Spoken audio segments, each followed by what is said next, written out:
Përshëndetje të gjithëve.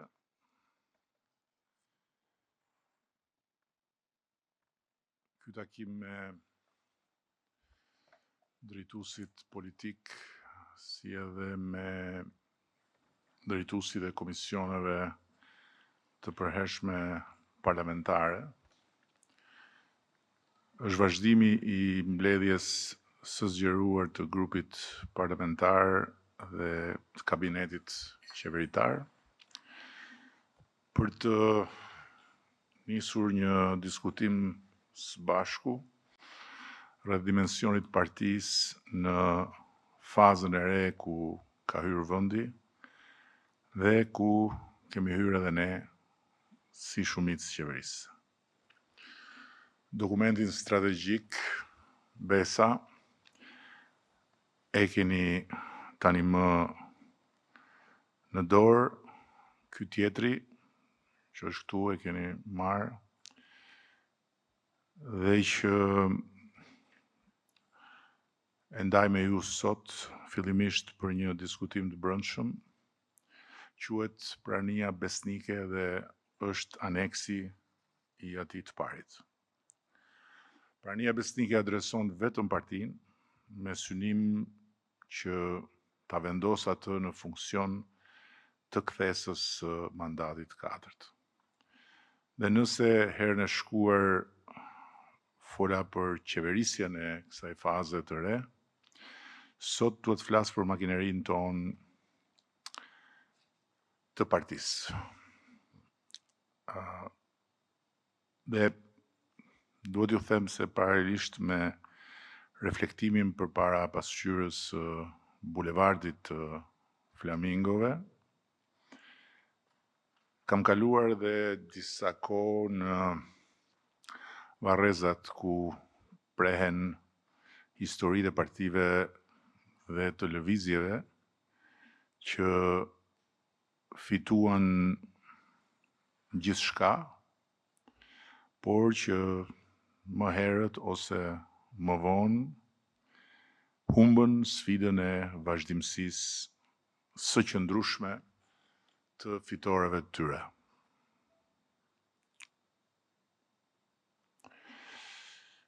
Të gjithë gurët në ato varreza kanë të njëjtin mbishkrim.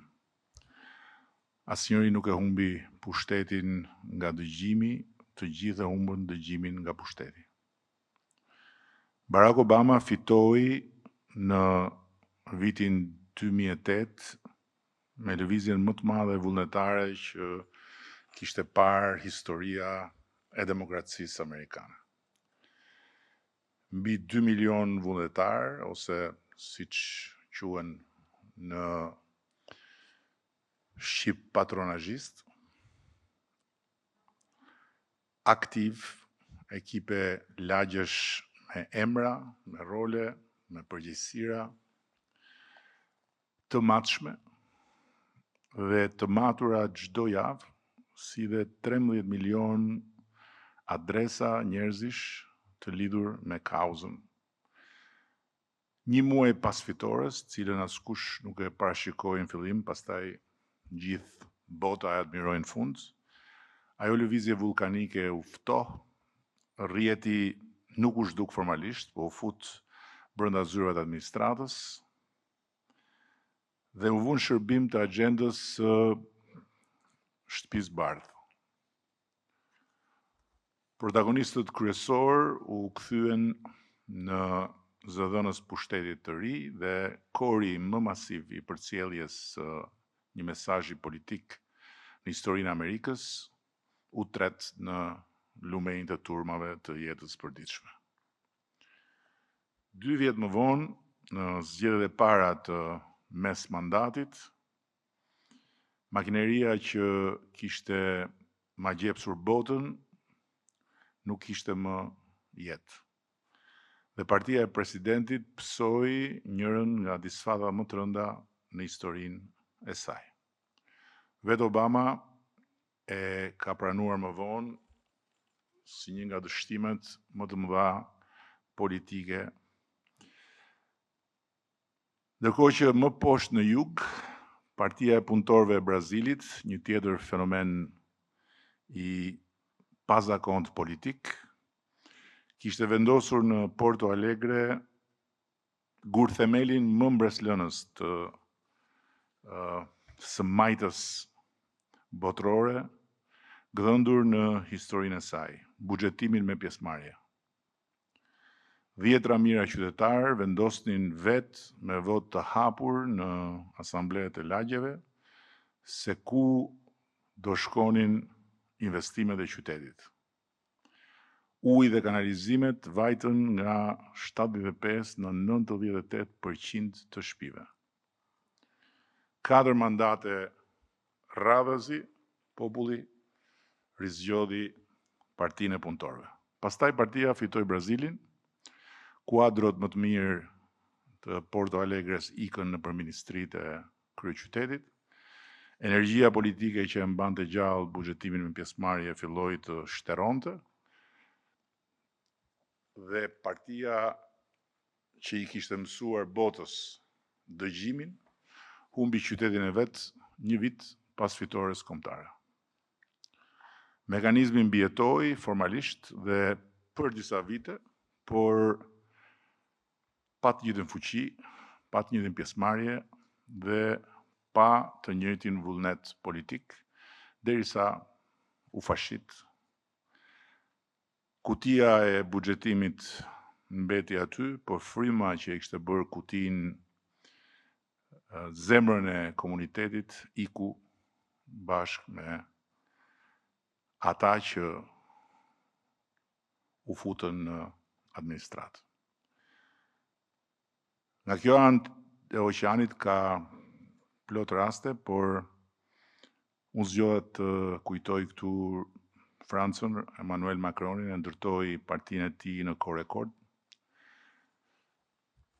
Trokiti në 300.000 dyer, 5.000 vullnetar, 3 muaj, 25.000 bashkëbisedime të regjistruara me 5 pyetje të hapura, çfarë funksionon dhe çfarë nuk funksionon në Francë. Përgjigjet u bën program dhe pasi ai fitoi presidencën, partia e tij fitoi edhe shumicën absolute në zgjedhjet parlamentare. Më pas, komitetet lokale mbetën në hartën e partisë, por pa funksion, pa autonominë dhe pa arsyen për të cilën njerëzit kishin hyrë në ato komitete. Zgjedhësit që u antarësuan për të qenë bashkautor të lëvizjes e gjetën veten spektator të një pushteti që fliste vetëm nga lart. Partia shkoi nga rënje në rënje, duke i lënë praktikisht për herë të parë mbas shumë vitesh presidentin pa shumicë dhe Francën me një fragmentim parlamentar krejt pazakont për historinë e Republikës Pestë. Podemos në Spanjë u bë parti me influencë të madhe në skakjerën politike me gjysmë milion antar, të regjistruar në platformën e vet digjitale, po kur erdhi dita që të votonin për drejtimin e partisë, votuan vetëm 59.000 prej tyre. Kështu zbuloi se regjistrimi nuk është pjesëmarrje, se një klikim nuk është angazhim dhe se një turm llogarisht digjitale nuk është ende një bashkësi politike.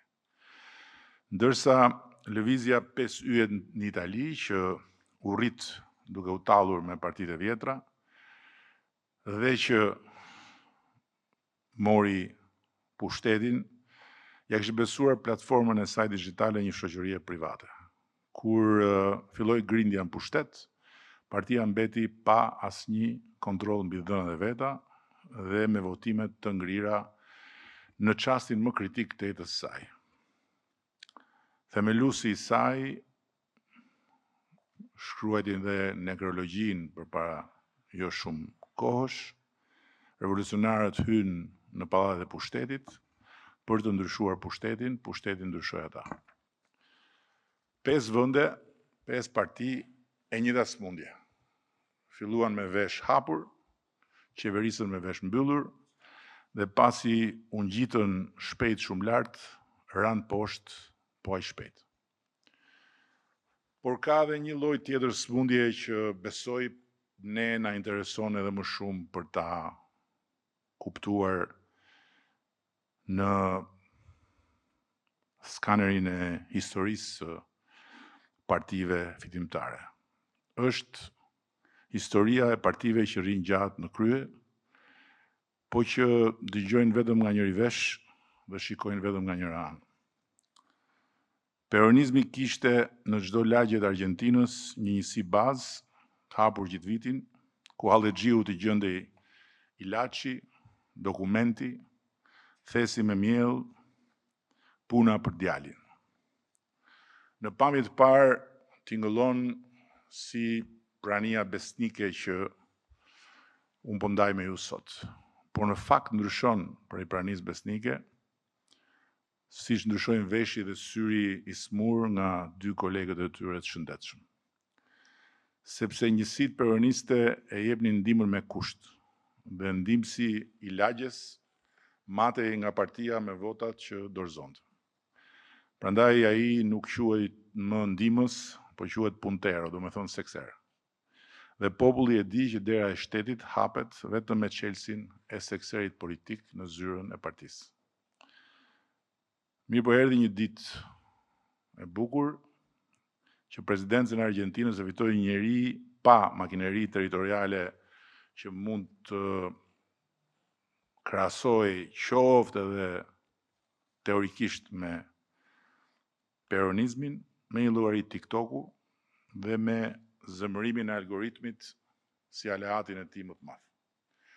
Kurse makineria më e madhe elektorale e Amerikës Latine u parkua në opozitë dhe aty thonë që do kaloj një dimër shumë gjatë politik.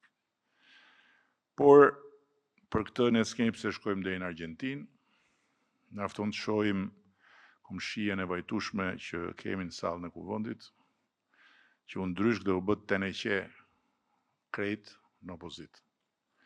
Në dukje smundja e ndryshkjes pas një pushteti të gjatë mund të perceptohet si e pashmangshme, por nuk është.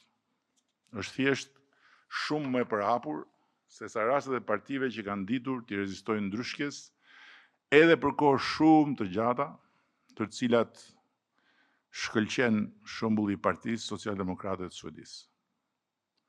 Socialdemokratët suedezë qeverisën praktikisht për 44 vjet me radhë. Ata ndërtuan vërtet një shtet social të admiruar nga bota, por themeli i suksesit të tyre ishte se në ndërkohë ndërtuan shoqërinë e tyre politike. Partia nuk ishte vetëm selia, ku shkonte aktivisti për të marrë porositë për fushatën, ishte sindikata, ku shkonte punëtori, kooperativa, ku shkonte familja, shtëpia e popullit, ku mblidhej lagja, dhe rrethi i studimit, ku antarët nuk mësonin vetëm çfarë duhej të mendonin, po mësonin si të mendonin, si të flisnin dhe si të dëgjonin. Ata nuk e trajtuan qytetarin si klient të partisë, po si bashkëkrijuesin dhe bashkujdestarin e saj. Dhe partia nuk shfaqej vetëm kur kishte nevojë për shoqërinë, po ishte e pranishme aty ku shoqëria jetonte çdo ditë. Ndërsa partia që qeveris Singaporin prej më shumë se 60 vjetësh, ka rrënjosur një rregull që nuk është prekur për më shumë se 60 vjet. Deputetët, përfshirë ministrat, ulen rregullisht në lagjet e tyre dhe presin qytetarët një për një. Takimet nisin në mbrëmje dhe shpesh mbarojnë në mesnatë. Për çdo hall përgatitet një letër zyrtare, e cila u drejtohet ministrive, agjencive apo institucioneve përgjegjëse. Dhe kjo natyrisht nuk është më fushat, është ritual, ku njerëzit shkojnë si në kish apo si në xhami, po jo që t'i luten Zotit, po që të dëgjohen nga të zgjedhurit dhe nga qeveritarët e tyre. Sidoqoftë në këtë kontekst, prania besnike e Partisë Socialiste nuk mund të jetë as zyra e punteros Argjentinas, as portel ankesash, dhe as një kopje shqiptare e ritualit Singaporit apo një tentative të shtuar nostalgjike për partitë e masave të shekullit kaluar. Ajo duhet marrë prej përvojave të tjerëve mësimin, por pa trashëguar smundjen dhe duke ndërtuar metodën e saj. Pranin pa klientelizëm, dëgjimin pa teatr, organizimin pa burokratizimin, ndihmën pa kushtin dhe digitalizimin pa robotizimin dhe as kapitalizimin. Dhe këtu vjen një pyetje që me siguri mbase askush nuk e bën në këtë sallë, po e bën njerëz që janë duke na ndjekur. Po pse doni të qëndroni ju akoma më gjatë? Po pse s'ju mjaftojnë juve gjithë këto vite? Po pse nuk e kuptoni që është koha që të thoni boll dhe t'ja lini vendin të tjerëve? Ose edhe më shkurt mund mos ta bëjmë fare si pyetje, po ta shprehin copë si dëshirë apo si urdhër, gjë që zëre se po i lexoj në komentet që bëjnë, po çfarë më gjatë, po inshallah vdisni një orë më parë dhe ju hapni rrugë të rinjve, po çohuni që aty dhe shkojnë nëpër shtëpia, se sjeni vetëm ju këtu. Tani pyetjet janë legjitime, dëshirat me zë të lartë dhe urdhrat kështu në ajër janë shprehje lirie, kurse mallkimet dhe sharjet unë nuk i konsideroj sepse janë konflikti shumë fisht interesi. Por do shtoja diçka që pas 13 vjetësh në qeverisje, pse doni të qëndroni akoma, është ndoshta pyetja më legjitime që mund të na bëhet. Por këtu duhet ndajmë dy gjëra që nuk janë e njëjta gjë. Njëra është pse nuk largohemi ne sot. Tjetra është pse duam ne ta meritojmë vazhdimsi nesër. Spari duket e çuditshme që duhet thënë, por me sa duket thënë që kjo është demokracia dhe një parti politike as nuk e trashëgon dot timonin e pushtetit, as nuk e ka pronë me testament, po as ka të drejtë ta lëshoj rrugës sepse disa të tjerë duan ta ngasin vetë makinën e pushtetit. Partia Socialiste ushtron pushtetin sipas kushtetutës për aq kohë sa populli ja ka dhënë, për aq kohë sa ka votat në kuvend për të bërë ato për të cilat është zotuar përpara popullit. Ata thonë se flasin në emër të popullit. Madje pretendojnë se janë vetë populli. Ne jemi populli, dëgjoni popullin, ka dalë populli, por që të jemi të qartë me ligj dhe me zakon, as ata nuk janë populli, as ne këtu nuk jemi populli, dhe as një individ, kushdo qoftë, apo grup, kudo qoftë, nuk është populli. Të gjithë jemi vetëm pjesë të tij, mund të përfaqësojmë popullin ose të flasim në emër të popullit vetëm nëse ai na e jep këtë mandat sipas kushtetutës. Përndryshe, ne flasim vetëm në emrin ton apo të kujdo që na ka mandatuar të përfaqësojmë ndonjë gjë, po jo në emër të popullit. As unë që e kam me vull dhe me firm mandatin për ta përfaqësuar Shqipërinë në emër të popullit, nuk e kam tagrin të them në emër të popullit atë që mund ta thotë vetëm populli. Kush duhet jetë në qeveri dhe kush duhet jetë në opozit. Këtë populli e thot vetëm vetë. Vetëm me votë dhe vetëm kur zgjedh të mandatuarit e tij. Nga ana tjetër, po unë për shembull e kam tagrin të vendos për veten time nëse duhet t'i dëgjoj apo jo dëshirat dhe urdhrat e një pjese që këndon për zyrës time, Rama jepe dorë heqin. Ajo këngë mua më pëlqen dhe më energjizon aq shumë sa t'ju them drejtën, më gënjen mendja që mund të bëj një tjetër këngë me të. Por në çdo çast dhe rrethan, përtej këngës, të largohesh nga detyra që të ka ngarkuar shumica, vetëm sepse një pakic bërtet në kor nuk është as tipar udhëheqës, as përgjegjësish institucionale dhe as modesti intelektuale. Është vetëm braktisje e një përgjegjësie shumë të madhe. Ndërsa largohesh pikërisht sot nga udhëheqja e vendit, duke lënë në rrugë misionin historik që fati e vuri mbi supet tona, do të ishte edhe shpërfillje e pafalshme e një porosie shumë të madhe kombëtare. Kështu që kushdo le të këndoj, kur të doj le të pushoj, po i erdhi prap Oreksi të rifilloj, misioni ynë do vazhdoj deri kur të mbaroj me vendosjen e flamurit të Skënderbeut dhe të Ismail Qemalit në oborin e Europës Bashkuar. Unë ju kam thënë midis nesh dhe herë tjera, mua nuk më intereson fare roli i kryeministrit si koqëndrim në pushtet. Më intereson vetëm për veprat që mbeten dhe për të mos e humbur në asnjë mënyrë orën vendimtare të Shqipërisë. Për mbylljen e antarësimit në familjen e Europës Bashkuar. Nëse nuk do të ishte urgjenca e përditshme e detyrave të panumërta të antarësimit, të cilat nuk presin as ditën, jo më javën, kaq e ngjeshur është agenda e negociatave dhe kalendari i detyrave që ne duhet plotësojmë,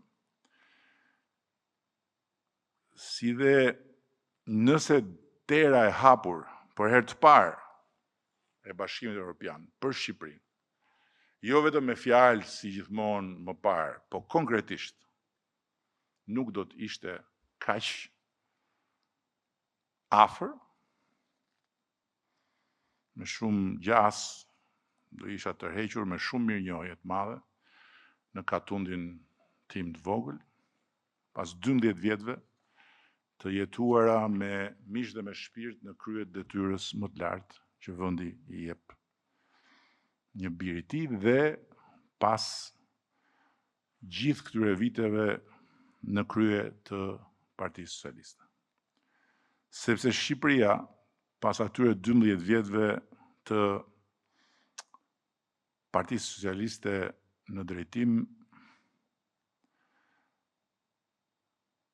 me punët e panumërta transformuese dhe përtej gjithë gabimeve dhe të metave,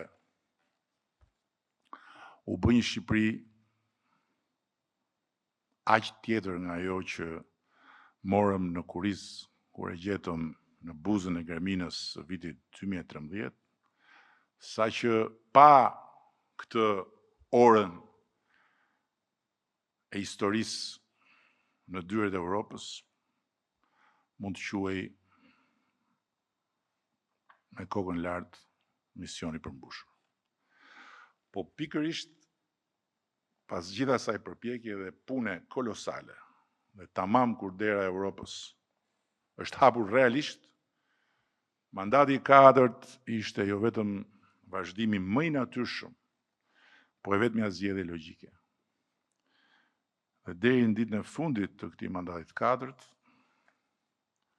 bashkë me ju do të bëjt pamundurën që jo vetëm unë apo ju, po e gjithë kjo partia jonë të nxjerrë gjithçka nga vetja për Shqipërinë dhe për shqiptarët. Por nëse mandati i vitit 2025 shpjegon pse jemi këtu deri në vitin 2029, ai nuk mjafton për të shpjeguar pse kjo parti duhet ta synoj besimin edhe më tutje. Dhe këtu vjen përgjigja e pyetjes tjetër, pse duam të qëndrojmë ne gjithnjë në krye. Jo sepse HPR ne dim më shumë se të tjerët, Jo sepse sot për sot vetëm ne mundemi ta udhëheqim Shqipërinë, jo të tjerët, jo sepse nesër do jetë prapë kështu pavarësisht nga të tjerët, as sepse kundërshtarët tanë janë pa kokë kur janë të vjetër dhe janë të vjetër edhe kur janë të rinj, pas jo, sepse jemi të vetë lidhur pas karrigeve të pushtetit për hir të pushtetit. Përgjigjja e vërtetë them unë nuk ka të bëjë vetëm me ne. Ka të bëjë mbi gjithçka tjetër në atë që thash edhe më parë, me orën ku ndodhet Shqipëria. Shqipëria nuk është sot ende një vend në një rrugë të zakonshme që mund të ecë, mund të ndaloj, të ndroj qeverinë, të vazhdoj pastaj aty ku e la, sikur koha të mos kishte çmimin që ka sot në këtë orë të historisë, dhe historia të ishte një tren që rinë stacion derisa të gjithë bien dakord të niset treni. Demokracitë e vjetra janë vende ku kjo mund të ndodhë, sepse ato e kanë shtetin të ngritur den babaden. I kanë institucionet me tarbjatet kolauduara me breza e breza të tërë. E kanë administratën me shekuj të kolauduar. Dhe kur ecin në rrugën e shtruar të shtetit të së drejtës, ndrojnë shoferin edhe 7 herë në 10 vjet, si Britania për shembull. Por ama nuk kthejnë shtetin nga rruga. Ose si Belgjika që ndonjë 2 vjet pa qeveri, sepse nuk bëj dot koalicioni, por shteti funksionoi, a thua se qeveria ishte aty çdo ditë. Shqipëria sot është në udhkryqin e fundit që e lidh me rrugën për në shtëpinë e madhe të Europës. Për herë të parë, dera e hapur e asaj shtëpie shikohet me sy në kalendar. Dhe ajo shtëpi nuk është më vetëm një dritë që herë duket larg, herë zhduket fare nga mjegulla në përshtigjet e rrugës sonë. Është mua aty, është përpara nesh, është reale, njësoj si dyert e kësaj godine. Por nga ana tjetër dihet botërisht se ajo nuk është një derë që rihapur në pafundësi, po hapet një herë në çdo brez dhe mbyllet pa pritur, pa pyetur dhe pa pritur më askënd. Dhe pikërisht tani, përpara derës hapur, Shqipëria nuk mund t'ja lejoj vetes të vi vërdall rreth udhkryqit fundit historik, apo larg qoftë të ndryshoj drejtim në mes të rrethortullimit. Dhe ta themi qartë që të mos keq kuptohet nga askush, të paktën jo nga ata që nuk duan ta keq kuptojnë, kjo nuk është betejë e Partisë Socialiste për të mbetur në pushtet. Është betejë e Shqipërisë për të zënë përfundimisht vendin që i takon në sofrën e Europës Bashkuar. Dhe ne nuk kërkojmë pronësinë e historisë, por do ta mbajmë me do e mos dhe me sukses përgjegjësinë që historia na ka vënë mbi supe për ta çuar këtë betejë deri në fund. Kjo nuk do të thotë se Shqipëria nuk duhet të njohë rotacionin, se ditën e rotacionit nuk e caktojmë ne, e cakton populli me votën e tij, por detyra që kemi marrë nga populli është bëjmë gjithçka që viti 2030 ta gjejë Shqipërinë brenda derës së Europës.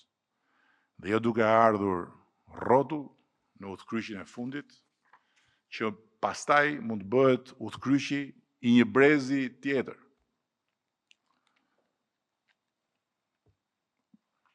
Është fare e qartë që ne nxorëm Shqipërinë nga një mungesë tërësore, një epokë mungesash të kudo ndodhura, varfërie, zvaritje, pafuqie të qeverisë dhe shpërfillje ndërkombëtare. Dhe sot jemi në një epokë mundësisht të reja si asnjëherë, pritshmërisht të rritura më shumë se asnjëherë dhe vlerësimi ndërkombëtar më të lartë se ndonjëherë. Por pikërisht se kemi hyrë në këtë epokë, ka nisur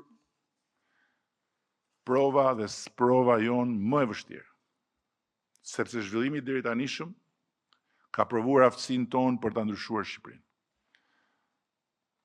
Por fuqizimi i besimit të shteti, të qeveria, të institucionet, është prova dhe sprova e pjekurisë demokratike për ta bërë ndryshimin të qëndrueshëm, shtetbërjen të pakthyeshme dhe Shqipërinë të pashaportizuar në BE. Prandaj mandati 4 nuk mund, nuk duhet dhe ne duhet bëjmë çmos që të mos jetë zgjatimi aritmetik i 3 mandateve të mëparshme. Mandati 4 duhet jetë kapitulli një kthese të madhe, jo vetëm për faktin historik që Shqipëria do të mbyllë negociatat e antarësimit në Bashkimin Evropian. As vetëm për faktin se prodhimi ynë i brendshëm do kapërcej mbi kufirin e 30 miliard euro në vit, çka në vetvete përbën një kthes për ekonominë. Por dhe sepse ky për Partinë Socialiste duhet të jetë mandati një kthese strategjike drejt njerëzve. Për të kaluar nga kapitulli i deri sotëm i pranisë elektorale tek kapitulli i ri i pranisë njerëzore. Nga partia që shkon te njerëzit kur kërkon votën e tyre, duke treguar se çfarë ka bërë për vendin, te partia që rri pranë tyre, kur njerëzit kërkojnë vëmendjen e saj për t'i treguar se çfarë vendi duan në rrugën e këtij zhvillimi dhe në gjirin e kësaj shoqërie. Nga dëgjimi i njerëzve si mirësjellje kur e sjell nevoja jon, te detyrimi ynë për të qenë atje kur ata kanë nevojë të dëgjohen. Nga halli i qytetarit që shënohet dhe rëndom mbetet pa përgjigje, te halli që qahet dhe përgjegjësia që ndjek shënimin deri tek vajtja e përgjigjes. Nga qytetari që kërkon të hap një derë në rrugën e vet të jetës, te partia që e ndihmon të gjejë rrugën pa kërkuar votën pse hap derën. Nga forca e madhe politike që fiton ditën e zgjedhjeve, te fuqia e besimit qytetar që fitohet çdo ditë kur s'ka zgjedhje. Dhe po, të qëndrosh gjatë në pushtet nuk mund të nënkuptoj t'u zësh rrugën të rinjve dhe forcave të reja. Por t'ju hapësh rrugën të rinjve nuk do të thotë t'u dorëzosh Shqipërinë atyre që e shpallin veten forca të reja vetëm sepse nuk kanë qenë ende në pushtet. Do të thotë hapësh partinë, të hapësh vendimmarrjen, të hapësh procesin qeverisës por njerëz të rinj jo thjesht në moshë, por në mendësi. Të krijosh hapësirë për ide të reja dhe të mundësosh burime energjish të reja. Të prodhosh drejtues, dhe jo vetëm ndjekës, duke u bërë në çdo hap shembull për të ndjekur edhe nga të tjerët. Unë nuk dua që ne qëndrojmë sa më gjatë në vendet ku jemi ulur, po t'i kryejmë së bashku gjërat që do të qëndrojnë shumë më gjatë se sa të gjithë ne në këtë vend që është i të gjithëve ne. Unë dua ta ngjisim Shqipërinë në Bashkimin Evropian, ta bëjmë të pakthyeshëm modernizimin e vendit, ta bëjmë të pa lëkundshme pavarësinë e drejtësisë dhe t'i bëjmë institucionet tona të denja për çdo qytetar të vendi. Të afta të funksionojnë njësoj në mënyrë të barabartë për të gjithë, të fortë apo të dobët. Të japim jetë një marrëdhënie tjetër mes qytetarit dhe qeverisë, dhe ta vëmë partinë në dispozicion të qytetarit dhe të shtetit, jo qytetarin dhe shtetin në dispozicion të partisë.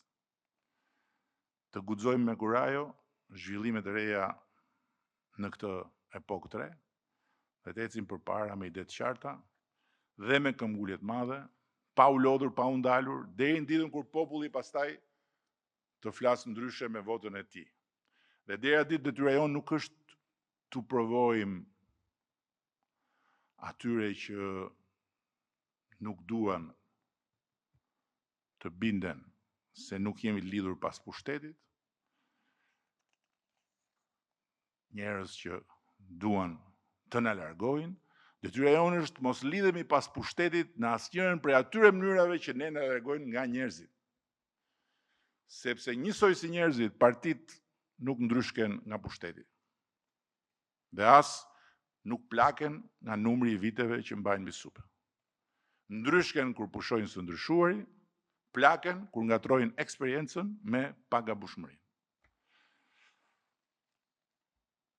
Ne mund ta çojmë jo vetëm këtë mandat me sukses deri në fund, por Partia Socialiste mund të kërkojë një tjetër dhe të tjera mandate, vetëm nëse gjatë këtij mandati do dim të dëgjojmë edhe ato që nuk na votoi, të shohim dhe ato që nuk na duart roket, dhe të qajmë dhe hallin që nuk arrim të zgjidhim. Vetëm nëse prania besnike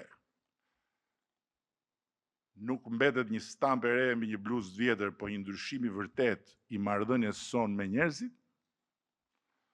ne mund të vazhdojmë të bëjmë histori.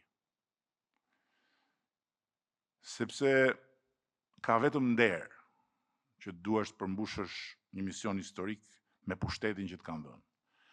Turp është vetëm të duash ta mbash pushtetin pasi e ke harruar për çfarë ta dhanë. Tani duhet të kthehem drejt për drejt edhe më afër tek makineria jonë, e cila nisi të rindërtohet seriozisht pas zgjedhjeve vendore të Tiranës në vitin 2011. Kur e pam se si një fitore të sigurt ne e katandisëm në një fitore aq të ngushtë, 10 vota, sa që mjaftoi një robot politik në krye të KQZ-s për të na nxjerrë të rruar, pastaj një tuf me plepa në kolegjin zgjedhor për ta nxjerrë të qethur, për deri jashtë nga Bashkia e Tiranës. Aty e kuptuam se megjithse kishim mbështetjen e shumicës së qytetarëve, nuk kishim makinerinë elektorale që e kthen shumicën e mbështetjes qytetare në votë të shumicës së zgjedhësve. Në atë kohë kemi diskutuar, kemi analizuar, kemi lexuar, nxjerr mësime dhe nisëm ndryshimin që na duhej për ta transformuar Partinë Socialiste në një makineri elektorale fituese. Natyrisht që s'do t'ju marr kohë me një histori që të gjithë e dini se si u zhvillua. Nga dita kur kjo parti doli e dërmuar prej humbjes pa apel në 2005, në ditën kur nuk ja doli të rikthehej fitimtare në 2009, për një pellg me vota dhe një mal me kuti mëkatesh që nuk u hapën kurrë, dhe pastaj prej çdo dite zgjedhore dhe deri sot, kur fal pikërisht një makinerie të pathyeshme elektorale, kemi koleksionuar së bashku 9 fitore dhe vetëm një humbje. Ajo makineri na ka dhënë mundësinë dhe kohën që ta vëmë pushtetin politik në shërbim të një ndryshimi të madh, dhe ta transformojmë Shqipërinë. Nga një vend ku mungesat ishin të kudëndodhura, në një realitet ku pritshmëritë e njerëzve janë rritur eksponencialisht.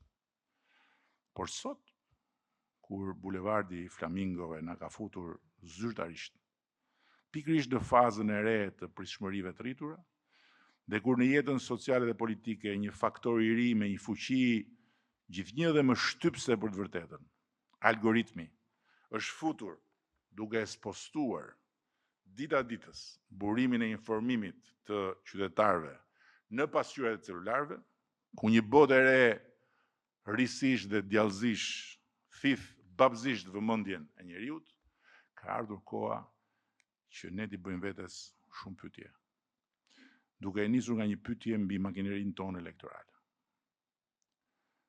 Mund t'ia drejtojmë atë pyetje kryetarit të organizatës më të mirë socialiste në çdo bashki të vendit. Ai apo ajo, se kemi bashkëkryetar, normalisht din të na thonë sa vota socialiste kanë në qendrën e tyre të votimit, apo në një pallat, apo në fshat. Por, po të provojmë të pyesim sa herë i keni dëgjuar ju me veshët hapur të gjitha ata që i numëroni sy mbyllur, kanë frikë se po të përgjigjen padorashka, do thonë asnjëherë. Qysh se kemi qenë në opozitë mbase. Dhe ndryshimi i kësaj përgjigje është domosdoshmëri jetike për ecurinë e mëtejshme, për mos ndryshkjen dhe mos plakjen e Partisë Socialiste. Një domosdoshmëri me cilën ne që jemi këtu, drejtuesit politik dhe drejtuesit e komisioneve parlamentare, grupi parlamentar, kabineti qeveritar, kryebashkiakët dhe i gjithë lidershipi i partisë në territore duhet jetojë nga sot e tutje me sensin e përparësisë përditshme. Në epokën e mungesave, makineria jonë elektorale ka fituar sepse ka mobilizuar mirënjohjen për gjithçka që është bërë. Në epokën e pritshmërive, kjo makineri duhet bëj një transformim jetik, sepse mirënjohja nuk është më një element kyç. Dhe përballja me një realitet të ri pritshmërish sapo ka filluar.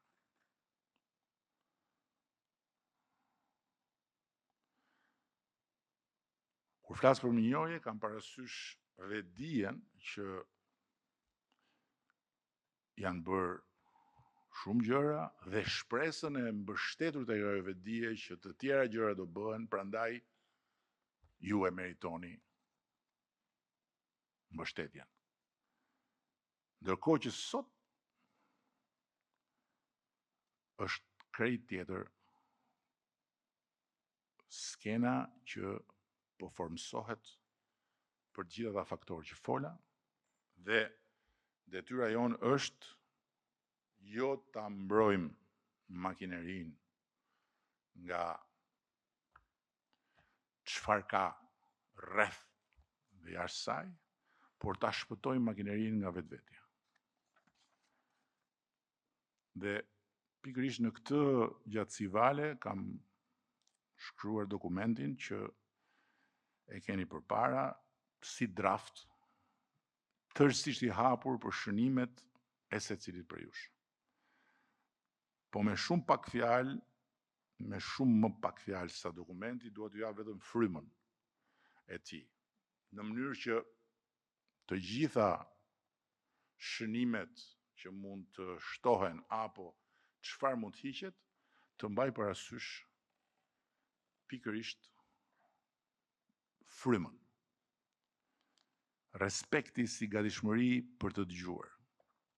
Jo dëgjimi si pritje e radhës për të folur, po dëgjimi si puna e parë e partisë. Dëgjimi si disiplinë e re e partisë. Dëgjimi në çdo stin, edhe kur nuk ka kamera, edhe kur nuk ka fushat, edhe kur nuk ka duar trokitje, edhe kur nuk ka rreth e rrotull simpatizant. Empatia si angazhim për të ndërvepruar. Empatia nuk është dobësi sociale, është forcë që asnjë algoritëm nuk e prodhon dot. Njeriu që hap derën e hallit vet, të ka dhënë diçka shumë më të çmuar se sa vota, të ka dhënë besimin. Dhe duke dhënë besimin për diçka që është e tia personale, të ka lënë në dorë edhe dinjitetin. Dhe halli i tij nuk është monedhë për kursin e këmbimit politik. Solidariteti si ndihmë pa kusht. Partia dëgjon dhe i shërben kujtdo, pa e pyetur me kë je, me kë ke qenë, çfarë ke bërë dikur, çfarë kaje politike të pëlqen, pa e pyetur për votën, madje pa e pyetur fare për politikën. Se halli nuk ka tesër dhe dera që hapet vetëm për tanët, është derë që një ditë mbyllet për gjithë ne. Kur them për gjithë ne, them për Partinë Socialiste të Shqipërisë. Korrektesa si detyrim për të kthyer përgjigje. Mos përgjigja duhet shpallet e ndaluar në Partinë Socialiste. Po ju rikujtoj shembullin, jam i bindur që ju keni plot të tjerë, e atij fermerit nga Lushja, 3 vjet për një përgjigje, 3 vjet. Dhe njerëzit nuk kërkojnë nga ne që të themi me do e mos po, se e din që ne nuk jemi zotrues të një Chelsea magjik, po njerëzit kërkojnë po, jo, kur. Sepse halli nuk bëhet më i vogël kur nuk zgjidhet, po bëhet poshtrues kur nuk përfillet. Për kushtimin ndaj transformimit të makinerisë me forcën e shembullit individual. Kjo kthes nis nga ne që jemi në këtë sallë ose nuk nis fare. Nis nga grupi parlamentar ose nuk shkon më tutje. Nis patjetër nga qeveria ose nuk merr besueshmërinë për të vazhduar si një kthese të gjithë Partisë Socialiste. Kritika jone e brendshme mirëpritet dhe kultivohet si ushqim i vetdijes së skuadrës, së familjes politike. Por ajo ka vetëm një rrugë të ndershme. Brenda nesh flitet hapur, flitet me zë të lartë, flitet drejt në sy. Ndërsa përballë qytetarit, kur rasti e kërkon, ajo bëhet vetëm si vetë kritik në emër dhe në interes të skuadrës.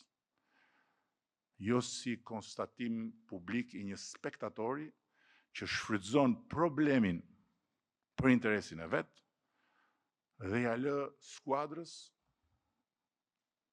kodoshin në derë.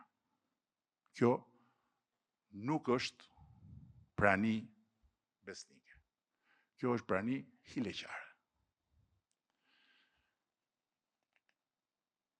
Vija e re ndarse e kësaj faze 3, siç e thash edhe në herën e kaluar, nuk kalon mes atyre që dolën dhe atyre që s'dolën në protestë. Kalon mes atyre që duan ta bëjnë Shqipërinë më të mirë, atyre që e duan shesh për të bërë për sheshet e tyre. Në anën tonë të asaj vije duhet të ketë shumë më tepër hapësirë për njerëz të rinj, për forca të reja, për prurje energjish dhe vullnetesh të reja. Dhe është domosdoshmëri që i gjithë drejtimi politik i partisë të fokusohet tek shkrirja e kufive që janë shumë të dukshëm për njerëzit që janë në territor, por që bëhen të padukshëm kur ne shkojmë në territor. Kufi mes nesh dhe atyre. Ndërkohë që përpjekja e brendshme kundër Hendekut me ata që me Demex janë tanët, e them me Demex ata mund mos jenë tanët në kuptimin e partisë, po tanët janë të gjithë shqiptarët që duan të njëjtën gjë që duam ne. Dhe s'janë tanët shqiptarët që nuk e duan të njëjtën gjë që duam ne. Në kuptimin e partisë gjithmonë, se për qeverinë të gjithë janë tanët edhe ata.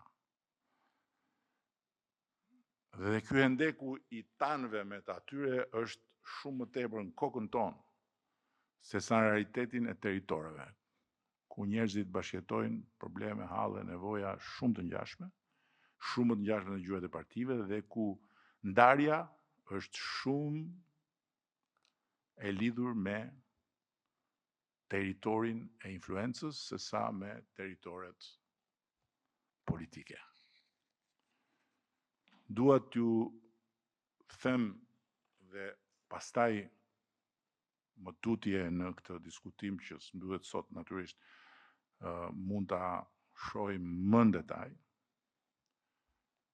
se një nga studimet më domethënëse të vitet të fundit në fushën e bindjes politike ka nxjerrë diçka që duket e pabesueshme, por që faktikisht është e provuar në mënyrë shkencore.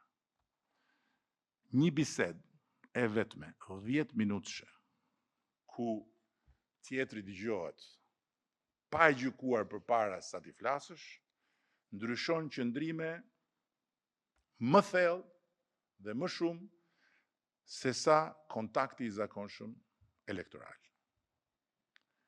Dhe eksperimentet e bëra kanë nxjerrë këtë metodë, parafytyroni, këtë metodë më shumë se 10 herë më efektive se sa kontaktet dhe teknikat standarde dhe e kanë nxjerrë me një impakt 100 fish më të lartë se sa impakti i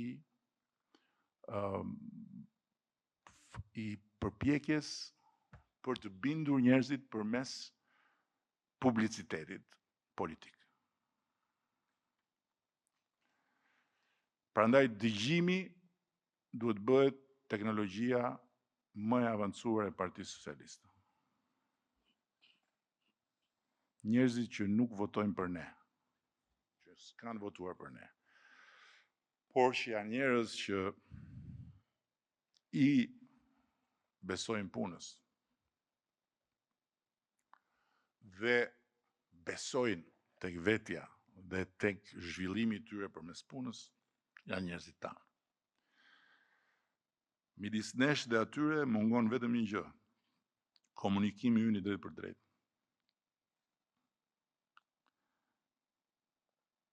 Nga i cili jo vetëm ne mund mësojmë më shumë se 10 mbledhje ku flasim me njëri tjetrin, por mund të ndryshojmë edhe qëndrime të rrënjosura të tjetrit që kemi përballë. Po e mbyll me thelbin e kësaj përpjekje, nëse besa është një fjalë që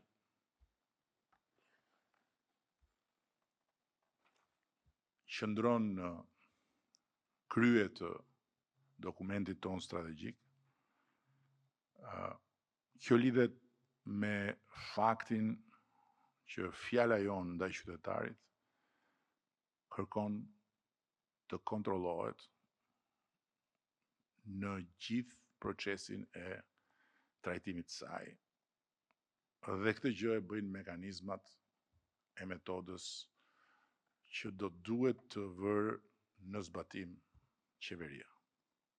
Prania besnike është diçka tjetër, është fjala jonë ndaj vetvetes, të cilën ne duhet ta bëjmë të kontrollueshme nga çdo qytetar që i beson pranisë tonë në territor.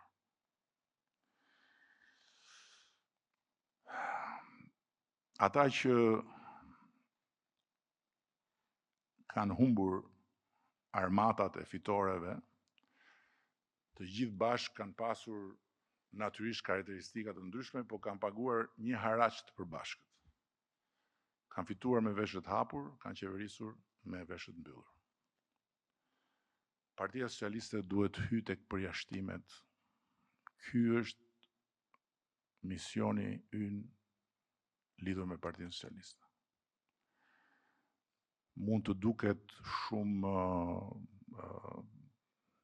e egzageruar, po më besoni, është po aq e thjeshtë sa duket egzageruar nga leadershipi i sotëm i Partisë Socialiste. Dhe ju e dini se unë e përsëris gjithmonë me leadership nuk kuptoj veten, kuptoj të gjithë grupin drejtues të Partisë Socialiste. Kuptoj grupin parlamentar dhe kuptoj qeverinë së bashku me drejtimin kuptohet të vetë partisë. Varet jo thjesht se a do fitoj Partia Socialiste më tutje, por varet a do të bëhet Partia Socialiste përjashtim apo do të përjashtohet nga historia e mëtejshme e këtij vendi. Kjo është pak, po më besoni që kjo është e sigurt. Nëse Partia Socialiste do të bëhet përjashtim, ose më saktë nuk do jetë përjashtimi vetëm, se ka edhe përjashtime të tjera, do të hyjë tek përjashtimet, atëherë Partia Socialiste do të jetë jo në skenë, por do të jetë në qendrën e skenës, edhe pasi të paktën disa nga ne këtu mos jenë në këtë detyrë. Nëse jo, atëherë nuk do ketë skenë për Partinë Socialiste. Ka një sër forcash historike që nuk i solla këtu në atë rrëfimin tim, që kanë pasur karakteristika të ngjashme dhe që sot nuk ekzistojnë. Faleminderit, kjo ishte hyrja që më duke udhës që ta ndaja jo vetëm me ju, po dhe me ata që na ndjekin, duke pas parasysh në ratë parë socialistët, dhe mund të vazhdojmë më tutje me një diskutim shumë paraprak, duke pasur parasysh që të dy dokumentat do duhet t'i nështrohen një diskutimi më të gjerë, duke marrë kontribute konkrete nga të gjithë ata që dëshirojnë të kontribojnë ose që kanë vullnetin për të kontribuar.